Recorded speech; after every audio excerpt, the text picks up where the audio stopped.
Fidèle internaute balandi pe ba abonné ya Maman Mbuli TV toye lisusu lelo liboso banda kona bino batandoike ya bino ba bureau ba bino bipai biso bozwami na émission mususu ya sika oyo tobengi bongo projecteur sur ya mokona lelo ekumbeli biso un frère, un prophète, un serviteur de Dieu o azali na mission oyo Nzambe abengelie azali na appel ya Nzambe alobi solo na kimi mingi na kimi Nzambe mingi Nzamba benganga utakala kasinga na kimi mingi kasi lelo yo Nzamba komi ko frapper ngai nalobi nakoko kanga monoko lisusu te parce que na lembi tika na loba afin que toi mokili peuple de Dieu et sosola peut comprendre message oyo Nzambe atindi ngai na kumbela libota na Nzambe poke ba oyo bakoyoka yango pe bakososola yango bakozonga na nzela wana bazonga na nzela na afin que elongo to saela Nzambe mokela likolo na se ba na epopesa bino mbote na kombo na Sumasia na bandi boza malamu pe na lingi bo zala malamu. Je remercie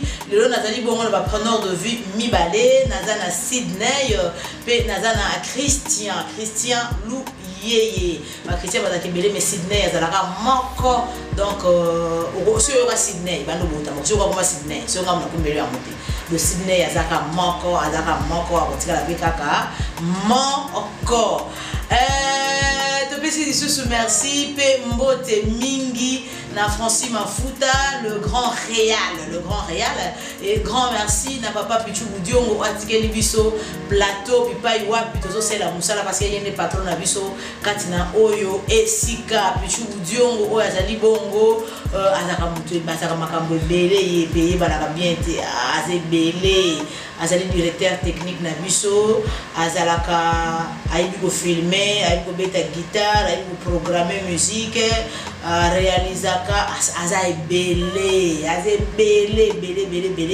grand merci à toi papa Pichu Budiongo et maman Emily Mbila yayo yangwana yayo ko ratete papa Pierre Mapwapu yayo ko ratete tata Kasa Panzu yayo ko ratete Simon Bambongo mobali ya mama Yuyu balenda ya kuyo pe ekokiko ratete to leki bongo kopesa papa prophète mbote papa mbote boni vous à l'aise qui m'a pesali ok na sepeli et de sepeli pe ko yamba yo na plateau na biso to pesio merci na ko répondre na mbela na biso nzamba lola pambola yo amen papa merci beaucoup sika to ko yeba yo ba bazo landa biso ba yeba yo uzanani donc présentez-vous. Merci na pesa na funu so bambote comme nanga bokweza perpétue naza Congo mungala donc papa Congo maman mungala naza prophète na joie appel depuis mon tweet le 15 avril de le salike na 2020 na banda ko côté ya Nzambe apesana. Papa prophète perpétue papa prophète aujourd'hui appelle depuis 1998 lelo yo tozali na 2020 ça fait 22 ans depuis que tu as été appelé par ton Dieu pour ça elaye mais yo ko répondre à appel 22 ans plus tard c'est dû à quoi?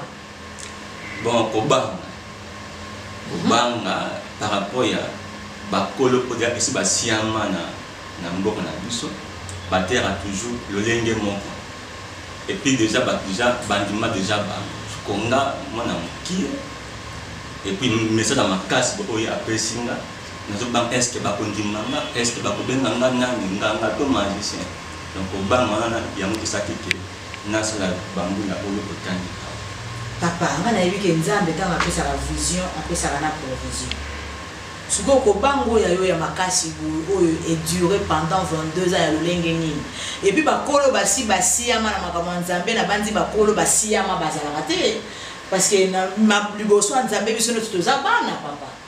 Bon, Congolais alinga muto sayebana ndi azokwati azali pe serviteur mais o ayebani te atana position moko te ce qui a bien kandé mwana ba okwate.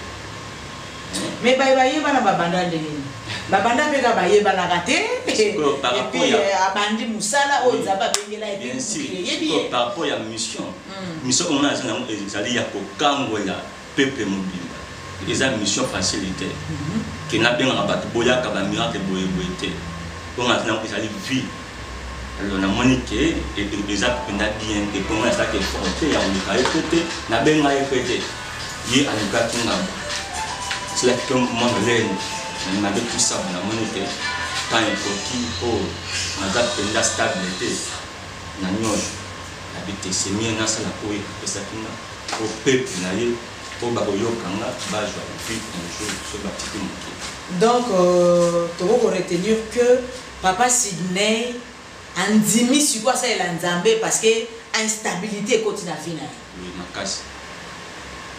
D'autant vous avez bien été avant de la auto c'est capté nzambe vandana do zeli sino nzambe do yepe zo kipa nzambe muninga na yo papa bozo zeli sa ena bozo zeli sa siko tant instabilité koti nde okomuluka nzambe le job titanga za na bomengo oza na bomengo na yo obono ko sela nzambe tant nzamba silisi nyonso nde ko sela nzambe au moins maman mbuli mutu azoka appel le personne to kala lelo c'est ça na ye appelé sauter la Bible ba o tout ba job ba mission ko nga nango ba kimakanza on a le caïté qui na ba église ba vérité mais yenda lukanga pesa nga mission il faut pas la kima parce que na zapina poste na yete mais tellement yem to azali mkolo pemo il faut que na zonga on a servi c'est ça c'est quoi papa papa perpétue prophète perpétue toko koyebe loko nini siko ezongisio kaka instabilité wana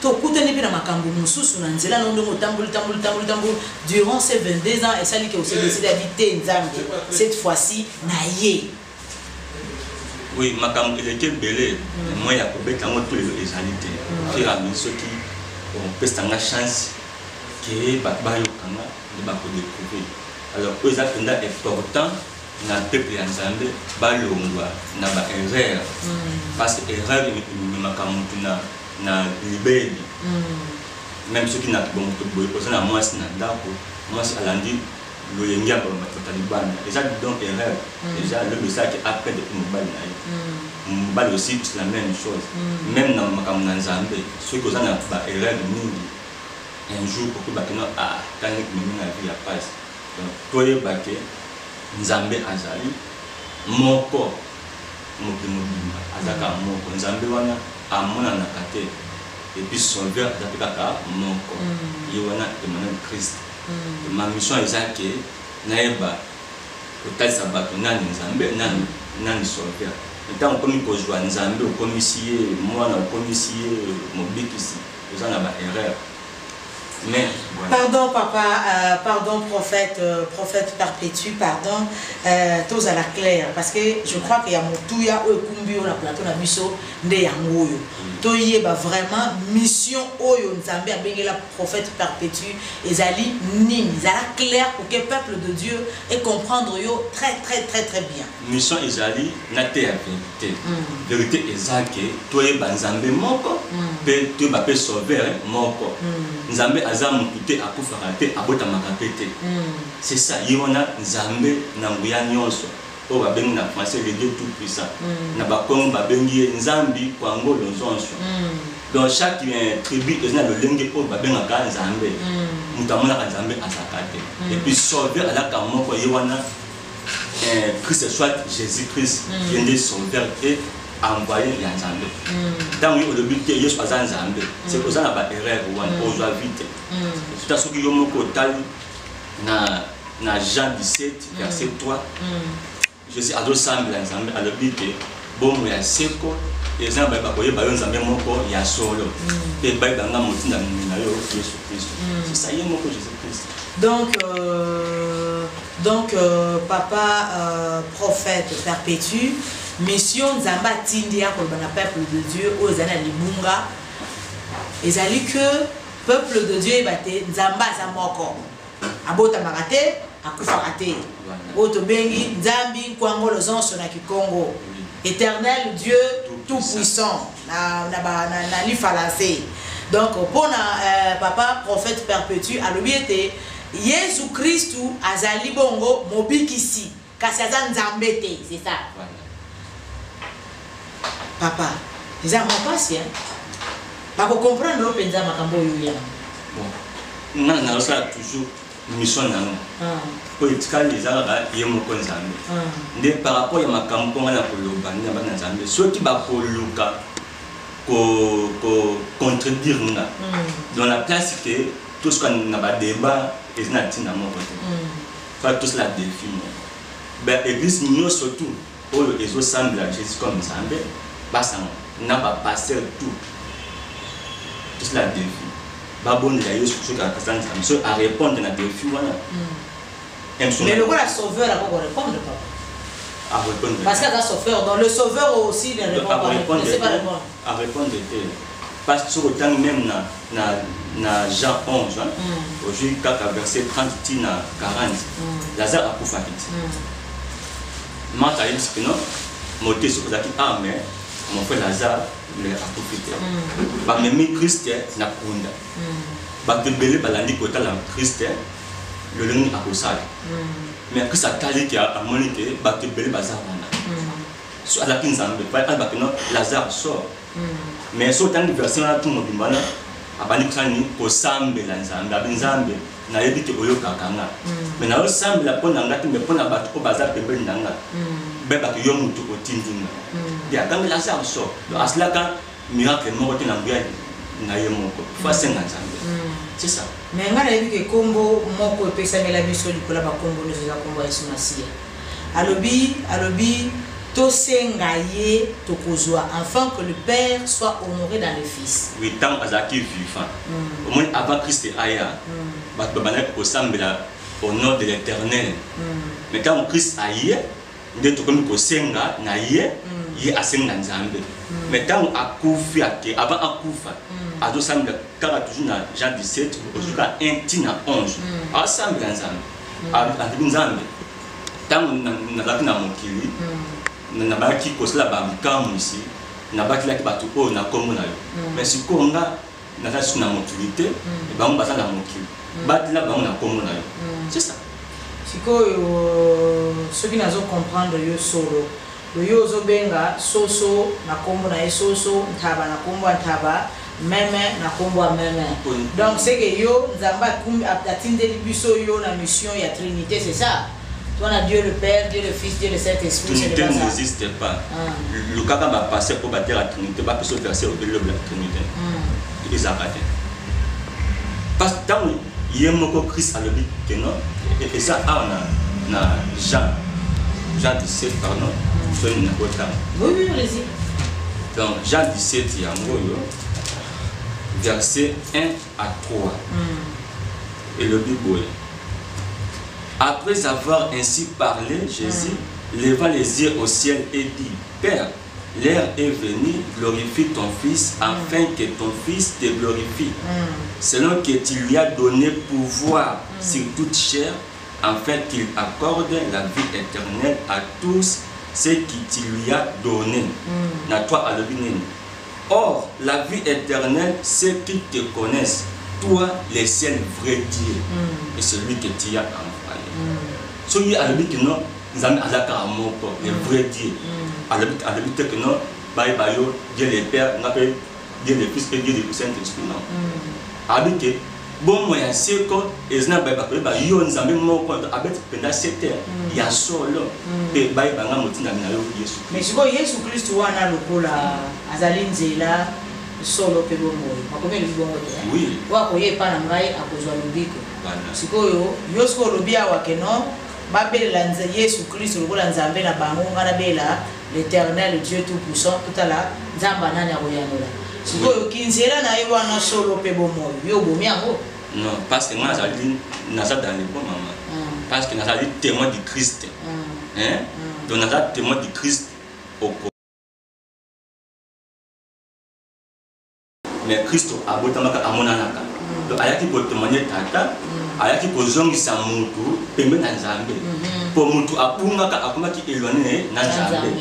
Nde siko Nzambe asaki ke ye akotama lolenge ya mutu lokola bisote mais na liloba de elati nzoto. Pour aya kolonga na péché ya Adam na Ève. C'est ça. Siko mutu abotami ayaki na mission ya kozongisa nga pembe na Nzambe. Siko ngana yo il faut témoigner Christ. Surtout aujourd'hui même dans Romains 10 verset 9 sur verset Romain. Et le but est si tu déclares de ta bouche le Seigneur Jésus-Christ et si tu crois dans ton cœur que Dieu l'a ressuscité des morts, tu seras sauvé. Et ça est apostole. Parce que aux autres là Jésus-Christ na monoko na yo. Personne qui ondimi na motema na yo que nous avons mutu asali de asexualité na ba preuve. C'est ça. Parce que yo son dit quand même to témoigner Jésus-Christ. C'est ça parce que na témoigner to benga Jésus-Christ comme étant Nzambe. Na qualité, eza ndenge ba pesi ndenge na donc ndenge Nzambe donc atalisinga. Parce que tout le monde a pesa bino na eza normal. Donc na témoin ya Nzambe te, mais na témoin du Christ. Na yo ko témoigner Yesu na Congo que oye ateyaki donc Nzambe solo. C'est ça. Mais pas bien aimé dans le Seigneur, en tout cas, débat et makasia wa débat et makasia wa na yebite ceux qui bino boko yamba likambo ndenge nini parce que ngande na vandia wa nazo kaloka ba fumi ba comme kokota nga bazo lianga bazo sala makambo, c'est-à-dire tozo poursuivre débat na biso, tozo poursuivre débat na biso parce que tout ça liboso ya prophète perpétue oyo Nzamba tindi aya ko témoigner Nzambe ya Yesu Christ a kosalela. Donc alobi Yesu Christ pour na ye azali sauveur. Mais Yesu Christ azali Nzambe te. D'où asengi na peuple de Dieu, toti ka kobela Yesu lokola Nzambe. Mais to témoigner Yesu Christ na nzela ya Nzambe oyo ye ayaki kosalela. Et puis Nzambe wana azali Nzambe ya solo.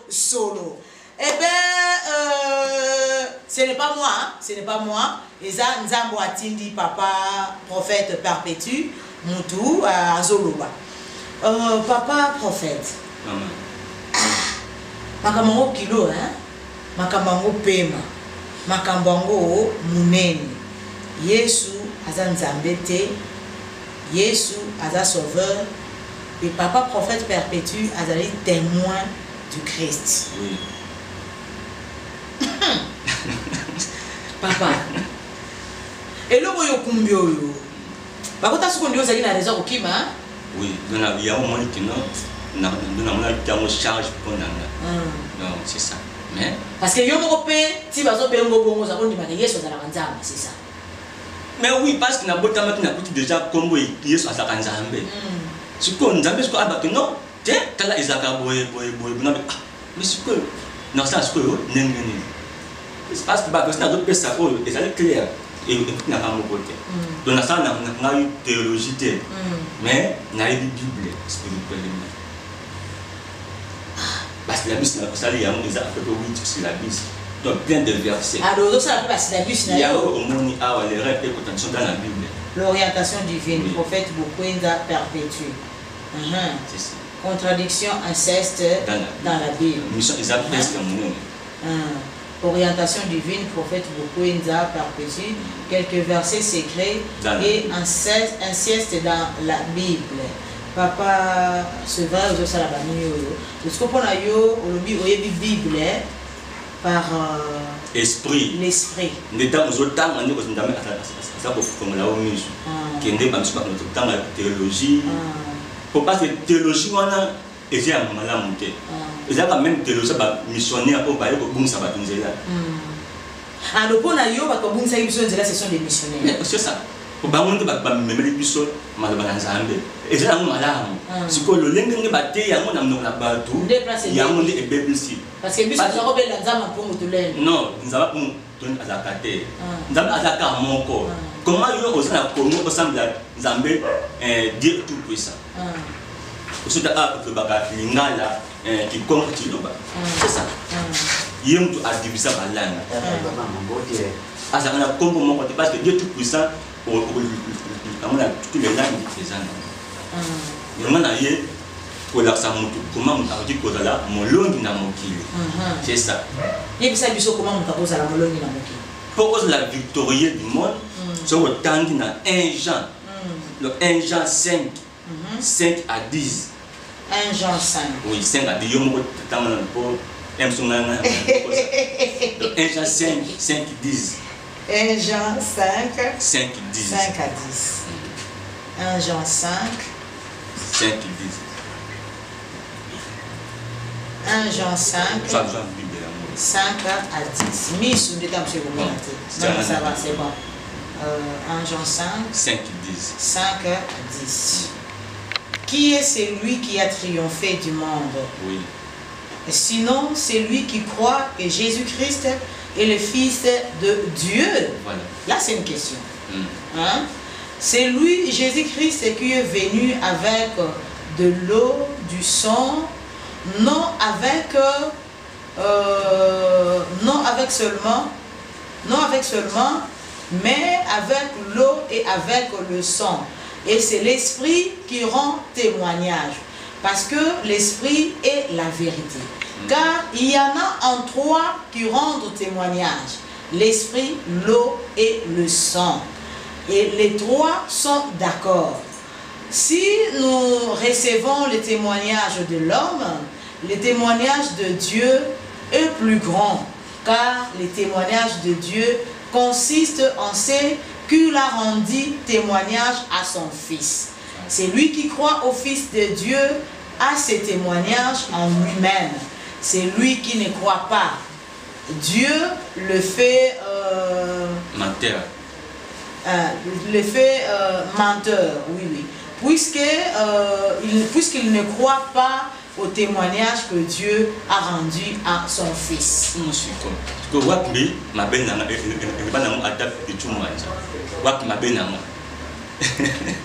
Parce que nous avons démontré la vérité dans la Bible. Pour la molongi na mokili, ce qu'on y a Yesu, azali mwana na Nzambe, azaki muntu, azaki na makila na mai, pe esprit et ça nini pour témoigner que oyo mwana na Nzambe. Yesu azaki 100% Dieu, 100%. Non, il a erreur ya mwana respect. Parce que est-ce que bon, toi que Nzambe abotami na ekela mu pe ameli mabele. Bon mot. Nzambe abotami na ekela Nzambe abotami na ekela mpameli mabele. Na botama lolenge ni. Maintenant parce que ko ya Yesu na mukili eza différent na ko ya ngana yo. Ngana yo poto ya na mukili papa na mama basangisa kinzoto. Mais akoli lokola Yesu ko aya na mukili basangisa kinzoto. Mais akoli lokola biso parce que amela ki ma abele ya moi si. Lokola ki ko sala musala ya tata tinda ki na mukili ya si. Esengela ki kaka automona mutu moko ta bimi na nzete pouf. Po akoka po bima na nzete ko pe ko koya na likolo, akoka pe ko sala nini menzamba lingaki aleka na nzoto ya mutu. Bongo te. Nzambe aza impossible. Komoni Nzambe aza lokola yo na ngate. Soki Adam abimaki sans lisanga mwasi na mobali. Nzambe a créé bango babimbi mbamoko bamikolo. Il fallait que Adam et Ève il fallait que Yonanga y peut tout mais tout ce que à travers moi aussi. Il fallait pas que non Yesu abote m'appelle la biso. Mais voilà papa perpétuer na komotinda nzamba sala makambo selon toi comment? Il fallait parce que Dieu nzamba sala makambo na ba malolenge ebele parce qu'il est Dieu. Oui, il y a dans Talisio la création a le but que Dieu créa l'homme et la femme. Hein? Donc babimite. Après cela, maintenant babandi kanini kobota. Na lisanga ya mobali na mwasi. Ko bata basani basumuki. Comme basumuki. Il fallait pas que sauveur aya kobota mais jusqu'à lolenga biso mo ndenge to botami. Faut abota ma lolenga mususu na loba. C'est ça. Pour aya kozonza mutu na relation na Nzambe. Donc mission ya Christ et Jésus, ezaki pour azon sayo na ngai pembeni ya Nzambe. Mais ata Nzambe te. Asa Nzambe te. Bandeko batali makambo ye minene makambo ye makasi. Papa perpétuer à lui mission à Yesu Christ ezalaki azomisa mutu na relation o ebebaki ya moto na nzambe kasi Yesu Kristu azali nzambe te donc aye kosenga na baebanso oyo basamelaka Yesu Kristu lokola nzambe batika kosambela Yesu Kristu lokola nzambe kasi batémoigner nde misala Yesu Kristu oyo asalaki kolandisama oyo nzambe atindaki bandima ye lokola Seigneur sauveur pe ba tondima ye pe lokola Seigneur pe sauveur ata Seigneur pe sauveur mais aza nzambe te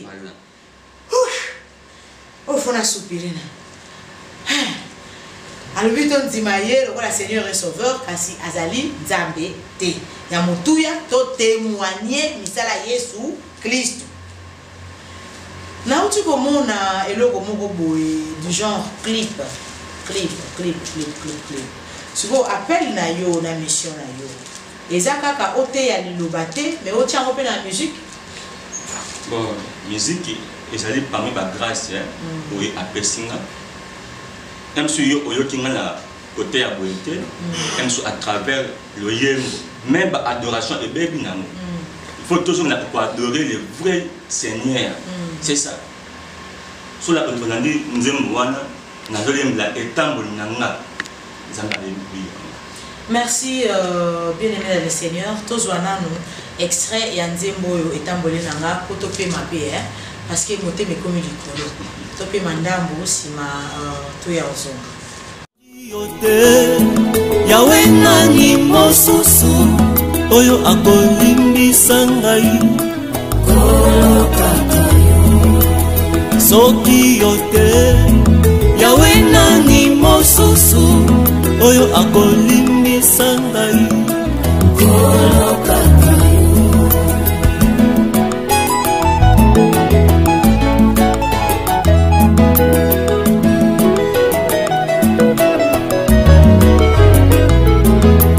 etamboli na ngai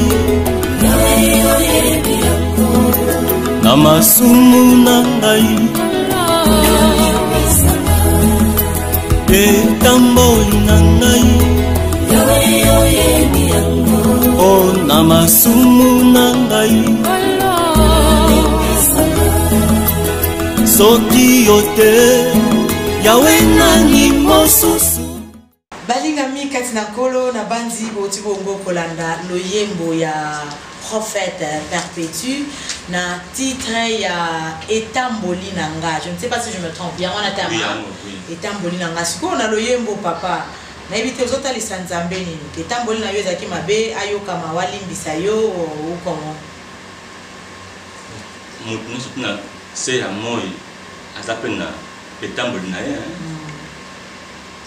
yo poza na etamboli na yo côté na côté positif ngapelo lenge moko alors pour ngate ko joie etamboli ya mutu ko dia c'est bébé déjà ou comme ça on dirait nzembo on a esa malanga te so tali même ata roi Ézéchias abelaka makasi hôpital elembiye babimise na ndako alors nzambe atindi Esaïe en Esaïe tino yo okufa parce que le samboni asalaki nzambe quand ça attaque etamboli nanga donc etamboli la mutu ezali très important maman au moins musu ata pasteur ata ye magicien musu ata ye chanteur ata ye PD kapo akumaka na succès mais c'est ça bata ebele makasi azoyemba mais azoyembela nzambe mais azoyembela na ye nzambe te baza ebele mais bobeni bango grand aza pasteur ayebani aza mbongo aza influent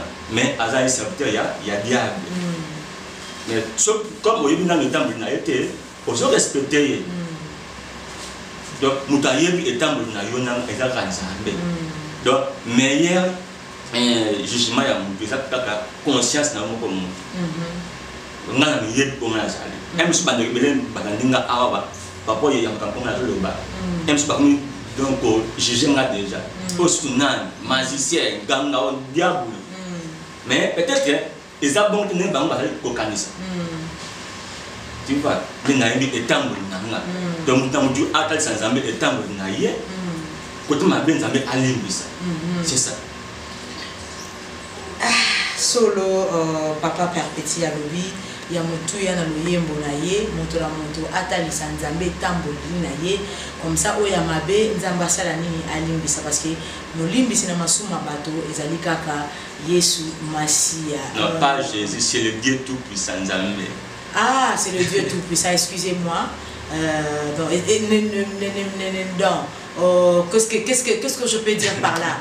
Ngana bi Yesu Masia pour ngana bi nzambe papa père petit alobi c'est le Dieu tout puissant de molimbisi na masumu ma bato yango aiko senga na biso banso total nzambe etamboleli na biso papa père petit tozonga na mission oyo nzambe atikati na yo surtout lo bani monsieur bani etonga parce que biso tozala kaka soki nzambe bengi surtout yo ndenge umeli 22 ans ya kokimaka nzambe lelo oyo kozonga na ndenge lobi ke non sécheresse koti bokauke koti c'est-à-dire que sur bande église non bokauki ya moto na banda église instabilité non église ezani ndenge na to sola bot ya moto eza église donc église exacte que non oyo ba tongi ba donc ba teba micro ba ba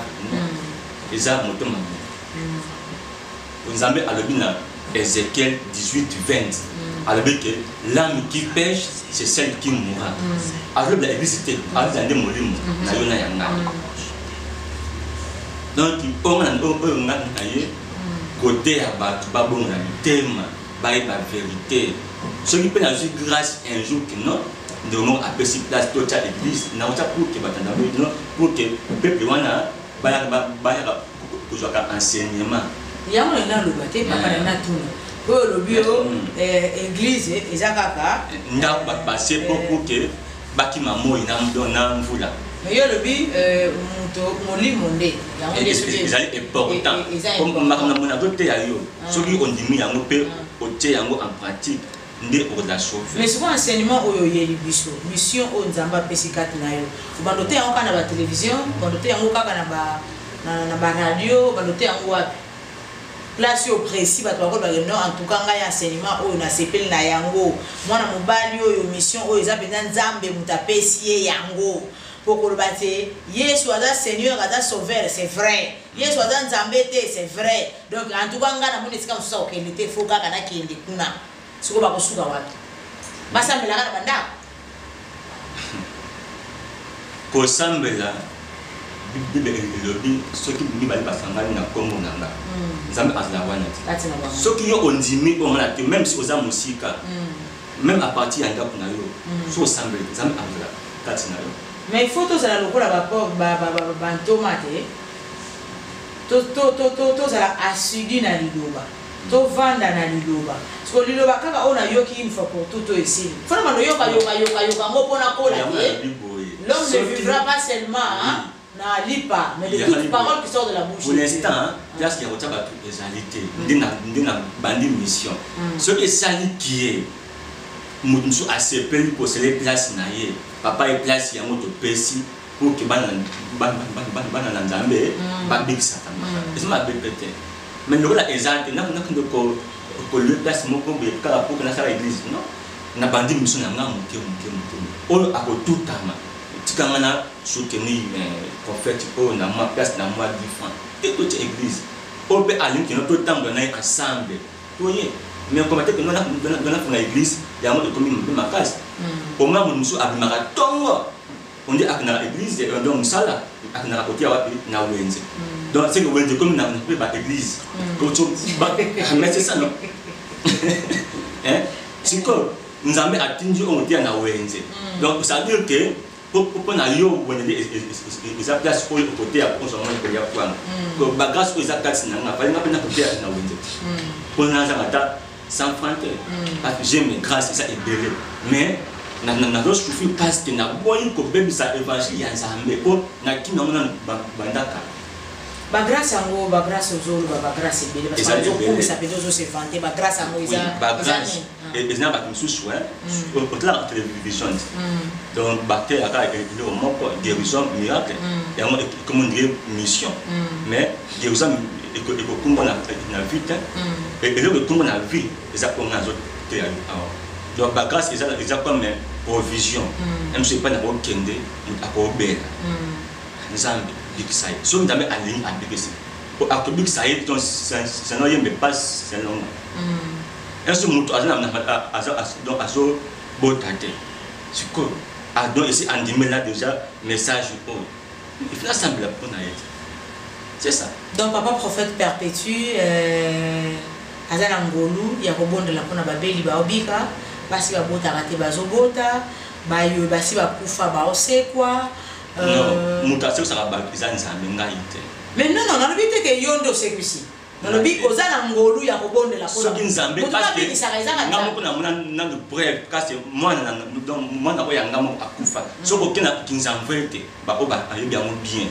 Quelqu'un donc au joba renseignement presque moi na oya ngamoko donc akufa mais na prier jamais à zone ici voilà donc nous avons appelé grâce jamais à permettre c'est ça même Jésus a c'est ça ba na buya ya c'est ça asengi dem jamais a sali ko ba na l'infinie grandeur de sa puissance pour elonga na kunda mais na bitite que non ba pas aussi quoi non voilà est comme maçon. Ah ok c'est bon donc mais aux en grâce wana soko che mutu loboko mutu abiki mutu aboti mutu asekwi na nzela ya nzambe tata na yamba ndoko moko ya mwasi asta 9 mois asenyara donc mobali aboyi ayi donc bangami epandanga na semble ka pona ye apa kinenda ko makla tu ici est-ce que na sela ba publicité mais na haute personne adresse on peut vérifier au moins mais na sena ni 100 fois ni plus fois c'est ça nzamba zwa lokumu na nyonso parce que yende mtasopaka ngolu yende mtasalaka ya kitoko pe malamu koleka siko papa perpétue adressez-vous na peuple de Dieu aujourd'hui tango ya kolanda oto libaku ya kolanda yo pesa un message tout le message de la fin il y a émission il y a l'élo donc avant la clôturer dans le baquet au moins quand on a Bible au sur la nuit amour ce que va Seigneur bien te donc au bout du penjela au yebi que Abraham abalaki Sarah les né à moi si hein azaki moi na papa na propre mais abalaki et puis à te posséder et pas y avoir pour azoraka bonjour on a tout le blanc aussi alors merci peuple de Dieu au tout bonjour les baku ya kolandanga na mais ça la souka na ezali que sautant na 3 ans de nzambe alobi que non bien aimé je souhaite que tu prospères à tout point de vie et tu sois à bonne santé donc ba oyo tout bazali banda mboka baza awa na Kinshasa partout na este ba Congo oyo tout azozanga kimia azwa kimia na Congo na Nzambe oyo tout azali na ba problème physiquement et spirituellement Nzambe apesa yo kimia pe apambola yo lisusu koleka soki apamboli yo pe okopambola pe émission oyo parce que émission oyo eza na posa nanga to quand Nzambe apambola bino toyebaki Nzambe azalaka moko le Dieu tout puissant et sauveur azalaka kaka moko Emmanuel Christ de Nazareth notre Seigneur notre Sauveur. Merci beaucoup. Merci beaucoup Balandi pe ba abonné ya Maman Mbouli TV ba internaute nyonso ya mokimba bipa bozwami papa prophète alobi boye ba ete Nzamba za moko pe sauveur aza moko oyo abengami bongo na kombo ya Yesu Kristu boye ba pete Nzambe abota makate akotikala kobota mate akotikala pe kokufa ate wana message utie bongo epa ya Nzambe tata et bimi na nzela ya papa prophète perpétue aba na mokolelo tozo suka wa to pesi bino rendez-vous au prochain numéro. J'en profite pour saluer les colonels Fabrice Makaya Matev papa Fafa ya Yangoana et aussi le premier substitut du procureur Roger Tati Vouedo. Messieurs les magistrats, salutations. À toi, grand merci. Na bino banso osali mosala elongo na ngai nzambe tata apambola bino to mona ni bongo mbala ya sima. Bye bye.